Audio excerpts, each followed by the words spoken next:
नमस्कार दोस्तों, समय से पहले प्यूबर्टी के कारण बच्चों में बहुत से बदलाव हो रहे हैं। प्यूबर्टी यानी कि यौवन। तो आज के इस वीडियो में हम इसी के लक्षण से लेकर के इसकी जांच तक को समझेंगे। पेरेंट्स के लिए और बच्चों के लिए समझना ये बहुत ज़रूरी है। कोरोना वायरस के कारण पूरी दुनिया की स्थिति में बदलाव आया है। इसके चलते पूरी दुनिया सिमट करके एक घर में रह गई है और इसका सबसे बड़ा असर बच्चों के स्वास्थ्य पर हुआ है। हाल ही में इटालियन जर्नल ऑफ पीडियाट्रिक की आई एक रिपोर्ट की हम सभी माने तो लॉकडाउन की शुरुआत के बाद से बच्चों में समय से पहले प्यूबर्टी आने के मामले तेजी से बढ़ रहे हैं। इस रिपोर्ट की माने तो मार्च से सितंबर 2020 तक ज़्यादातर माता पिता ने इस बात की शिकायत की है कि छोटी उम्र में ही बच्चियों को पीरियड्स हो रहे हैं और लड़कों में प्यूबर्टी यानी कि यौवन के तमाम लक्षण नज़र आ रहे हैं। तो इसीलिए ये समझना बहुत ज़रूरी है, नहीं तो बहुत से पेरेंट्स चिंतित हो जाते हैं और बच्चे भी चिंतित हो जाते हैं, परेशान हो जाते हैं। तो सबसे पहले समझते हैं कि क्या है प्रिकॉशियस प्यूबर्टी। प्रिकॉशियस प्यूबर्टी एक ऐसी स्थिति है जिसमें एक बच्चा जल्दी यौवन तक पहुंच जाता है। ऐसे में बच्चे का शरीर सामान्य से पहले एक वयस्क शरीर में विकसित होने के लक्षण दिखाना शुरू कर देता है। लड़कियों में ये 8 साल की उम्र में होता है और लड़कों में 9 साल की उम्र में होता है। इसके चलते बच्चियों के पीरियड्स और हाइट बढ़ने से जुड़ी हुई तमाम परेशानियां होने लगती हैं और बच्चों को भी हाइट बढ़ने में परेशानी होती है। होता यह है कि शरीर खुद ही मैच्योर होने लगता है और हड्डियां मजबूत होकर के बढ़ना बंद कर देती हैं। इसलिए भी माता पिता के लिए ये ज़्यादा चिंता की बात हो जाती है कि असामयिक यौवन वाले बच्चों का इलाज नहीं किया जा सकता है और उनका शरीर पूरी तरीके से ग्रोथ नहीं कर पाता है। तो चिंता की बात तो हो ही जाएगी पेरेंट्स के लिए।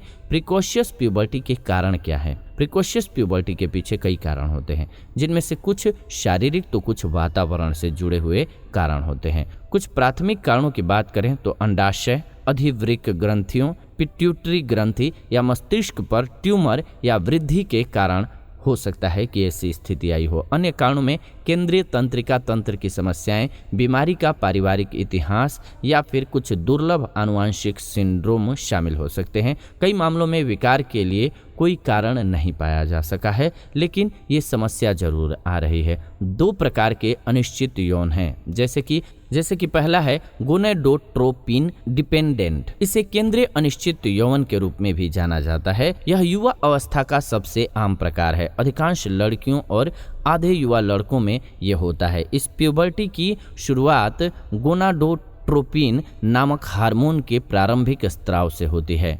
गोनाडोट्रोपिन में ल्यूटिनाइजिंग हार्मोन यानी कि LH और कुपिक उत्तेजना हार्मोन जिसे FSH कहते हैं, ये शामिल होता है। लड़कियों में अनिश्चित यौवन हाइपोथैलेमस, पिट्यूटरी ग्रंथियों और अंडाशय की प्रारंभिक परिपक्वता के कारण ये समस्या हो सकती है, लेकिन ज़्यादातर मामलों में कोई कारण नहीं पाया जा सकता है। दूसरी स्थिति है गोनेडोट्रोपिन इंडिपेंडेंट। जी हाँ, ये एक असामयिक यौवन का रूप है जो कि गोनेडोट्रोपिन्स के शुरुआती रिलीज से शुरू नहीं होता है। इसके बजाय यह सेक्स हार्मोन के उच्च स्तर के शुरुआती स्त्राव के कारण होते हैं। इनमें पुरुष एंड्रोजन और महिला एस्ट्रोजेन शामिल होता है। इसी की वजह से समस्या बढ़ती है। तो प्रिकॉशियस प्यूबर्टी के लक्षण क्या हैं, कैसे पहचानेंगे? युवा अवस्था से जल्दी गुजरना बच्चों के लिए भावनात्मक और सामाजिक रूप से कठिन हो सकता है। उदाहरण के लिए समझ लीजिए, असामयिक यौवन के साथ लड़कियों को उनके किसी भी पीरियड से पहले उनके पीरियड या फिर बढ़े हुए स्तनों के बारे में भ्रम या शर्मिंदगी हो सकती है। उनका इलाज अलग तरह से किया जा सकता है क्योंकि वे अधिक उम्र के दिखने लगते हैं। इसके अलावा भी प्रिकॉशियस प्यूबर्टी के चलते बच्चों में भावनाएं और व्यवहार भी असामयिक यौवन के साथ बदल सकते हैं। लड़कियां मूडी और चिड़चिड़ी हो सकती हैं, लड़के अधिक आक्रामक हो सकते हैं और अपनी उम्र के लिए अनुचित तरीके से सेक्स ड्राइव भी विकसित कर सकते हैं। इस तरह इसके अलग अलग लक्षणों पर नज़र रखें तो उन्हें आप समझ लीजिए कि क्या होंगे। यौवन में हड्डियों और मांसपेशियों का तेजी से विकास, शरीर के आकार में परिवर्तन, शरीर की प्रजनन क्षमता का विकास, मुहासे, आवाज़ का गहरा होना, जांघों और अंडर आर्म्स के बाल बढ़ना, चेहरे के बालों का बढ़ना, इसके अलावा स्तनों का विकास, समय से पहले पीरियड्स शुरू हो जाना, लिंग और अंडकोश का बढ़ना, प्यूबिक और अंडर आर्म के बाल, चेहरे के बाल, सहज सहज इरेक्शन, शुक्राणु का उत्पादन, ये सभी आपको लक्षण दिखने लगेंगे। मानसिक रूप से शरीर पर क्या असर पड़ता है इसका, तो मनोदशा में बदलाव होने लगता है, मूड स्विंग की समस्या होने लगेगी, आक्रामकता में वृद्धि आ जाएगी बच्चे के, अन्य सहपाठियों जो साथ में पढ़ते हैं उनकी तुलना में पहले लंबा हो जाएगा, हाइट इसके बाद बढ़ेगी नहीं, रुक जाएगी वहीं पर। प्रिकॉशियस प्यूबर्टी की जांच कैसे कराएंगे, अब सवाल ये आएगा। स्वास्थ्य सेवा प्रदाता जहां भी जांच होता है वहां पर आपके बच्चे के लक्षणों और स्वास्थ्य के इतिहास के बारे में आपसे पूछेंगे। वो आपके परिवार के स्वास्थ्य इतिहास के बारे में भी पूछ सकते हैं आपसे। वह आपके बच्चे को शारीरिक परीक्षण देंगे। इसके बाद आपके बच्चे के हार्मोन के स्तर को मापने के लिए रक्त परीक्षण करेंगे। सबसे पहले बच्चे का इतिहास पूछेंगे कि क्या स्थिति रही है, कैसे कैसे उसका विकास हुआ है, फिर उसके पेरेंट्स का पूछेंगे। ये दोनों चीज़ें आपको याद कर लेनी चाहिए। ल्यूटिनाइजिंग हार्मोन, जी हाँ, ये भी एक टेस्ट होता है।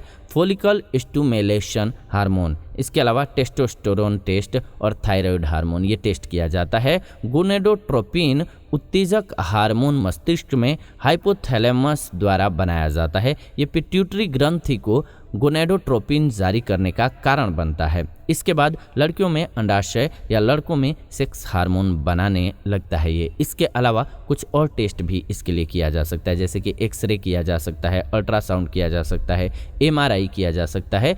इस माध्यम से इसको आप जान सकते हैं, पता लगाया जा सकता है। प्रिकॉशियस प्यूबर्टी में जोखिम क्या होता है, तो लड़कियों में विकसित होने की संभावना अधिक होती है, पर ये कई और कारक भी हैं इसके लिए, जिसके चलते प्रिकॉशियस प्यूबर्टी का जोखिम तेजी से बढ़ता है, जैसे कि अंडाशय, अधिवृक्क ग्रंथियों, पिट्यूटरी ग्रंथि या मस्तिष्क पर ट्यूमर या वृद्धि होने लगता है। केंद्रीय तंत्रिका तंत्र की समस्याएं होती हैं। रोग का पारिवारिक इतिहास हो सकता है। एक दुर्लभ आनुवांशिक सिंड्रोम, मोटापा, सेक्स हार्मोन के कारण हार्मोनल डिसबैलेंस, हाइपोथायराइडिज्म का खतरा। केंद्रीय तंत्रिका तंत्र से जुड़ी परेशानी होने पर ट्यूमर, ल्यूकेमिया या अन्य स्थितियों के लिए विकिरण उपचार से युवावस्था का खतरा बढ़ सकता है। प्रिकॉशियस प्यूबर्टी का उपचार क्या है? प्रिकॉशियस प्यूबर्टी का कोई खास उपचार नहीं है। इसके जोखिम कारकों से बचा नहीं जा सकता है, लेकिन ऐसी चीजें हैं जो आप बच्चे के अनिश्चित यौवन के विकास की संभावना को कम करने के लिए कर सकते हैं, जिनमें आइए जानते हैं क्या क्या है। अपने बच्चे को एस्ट्रोजन और टेस्टोस्टेरोन के बाहरी स्रोतों से दूर रखें, जैसे कि घर में वयस्कों के लिए प्रिस्क्रिप्शन दवाएं या एस्ट्रोजन या टेस्टोस्टेरोन युक्त आहार की खुराक। अपने बच्चे को घर का स्वस्थ भोजन ही खिलाएं। स्वस्थ भोजन उसके लिए बहुत अच्छा रहेगा। वजन संतुलित रखने के लिए प्रोत्साहित करें उसको। योग या एक्सरसाइज करवाएं। स्ट्रेस फ्री और खुश रहने के लिए हमेशा उसे प्रेरित करें। ध्यान रखिए कि प्रिकॉशियस प्यूबर्टी वाले बच्चे अपने साथियों के साथ तुलना में जल्दी से बढ़ सकते हैं और लंबे हो सकते हैं, लेकिन क्योंकि उनकी हड्डियां सामान्य से अधिक तेजी से परिपक्व होती हैं, वे अक्सर सामान्य से पहले बढ़ने से रोकते हैं। प्रारंभिक यौवन की शुरुआत, खास करके जब यह बहुत छोटे बच्चों में होता है, तो वे उन्हें सामाजिक और भावनात्मक रूप से परेशान कर सकता है। लड़कियां और लड़के जो अपने साथियों की तुलना में बहुत पहले प्यूबर्टी की स्टेज में आ जाते हैं, वे अपने शरीर में होने वाले परिवर्तन के बारे में बेहद आत्म जागरूक हो सकते हैं। यह आत्मसम्मान को प्रभावित कर सकता है और अवसाद का मादक द्रव्यों के सेवन के जोखिम को बढ़ाता है। इसलिए माता पिता को ऐसे बच्चों का खास ख्याल रखना चाहिए और उनको गाइड प्रॉपर करना चाहिए, बताना चाहिए उनको कि स्थिति उनके साथ क्या है और क्यों ऐसा हो रहा है, ताकि वो इन चीज़ों को समझ सकें और हैंडल अच्छे से कर सकें। इसमें माता पिता का रोल बहुत अहम हो जाता है कि वो सही से बच्चों को गाइड करें। तो इसलिए भी ये जानना आपके लिए बहुत ज़रूरी था अपने बच्चों के लिए, ताकि सही समय पर उनको सही गाइड आप कर सकें और बता सकें कि वास्तविक स्थिति क्या है। कम से कम पहले आप समझेंगे तो उसके अकॉर्डिंग उन्हें गाइड कर सकेंगे जो उचित लगेगा।